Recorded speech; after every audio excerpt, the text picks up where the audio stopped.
আসসালামু আলাইকুম। আমি রুম্মান চলে আসি ল্যাপটপ বলতে আজকে ল্যাপটপ দেখাবো না। একটা ল্যাপটপে দেখেন অনেকগুলা কোয়ান্টিটি আছে এবং এছাড়া আরো হিউজ পরিমাণ কোয়ান্টিটি আছে। এটা কিন্তু মডেলটা যদি বলি, মডেলটা হচ্ছে Lenovo ThinkPad বা Lenovo যদি বলি Lenovo 100 মডেলটা। 100 Intel Celeron প্রসেসর পাচ্ছেন, আপনি 4 GB RAM পাচ্ছেন, 128 GB স্টোরেজ পাচ্ছেন।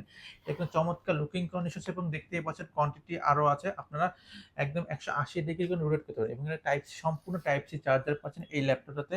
আপনি একটা ইউএসবি পোর্ট পাচ্ছেন, একটা এইচডিএমআই পোর্ট পাচ্ছেন, এখানে একটা ইয়ারফোন পোর্ট পাচ্ছেন এবং এই পাশে এখানে একটা ইউএসবি পোর্ট পাচ্ছেন এবং এখানে একটা মেমোরি কার্ডের স্লটও দেওয়া রয়েছে এবং এটা দিয়ে আপনি যারা বেসিক পর্যায়ে কাজ করতে যাচ্ছেন, মানে অফিস ওয়ার্ড এক্সেল বা আপনি বিল প্রিন্ট করা, আপনার বাসায় একটা হ্যান্ডি ল্যাপটপ বা ট্রাভেলিং এর জন্য এই ল্যাপটপটা চমৎকার সার্ভিস থাকে এবং ডিসপ্লে সাইজ হচ্ছে 12 ইঞ্চি এবং হওয়াতে আপনার ব্যাটারি ব্যাকআপটা অনায়াসে 3 থেকে 4 ঘন্টা পাবেন এই ল্যাপটপটাতে। এবং এই ল্যাপটপে যারা বিগিনার পর্যায়ে কাজ করেছে তাদের জন্য চমৎকার আদর্শ ল্যাপটপ মাত্র 12,000 টাকা, মাত্র 12,000 টাকা হলে কিন্তু আপনি Lenovo 100 মডেলটা পাচ্ছেন ল্যাপটপ অলরেডিতে।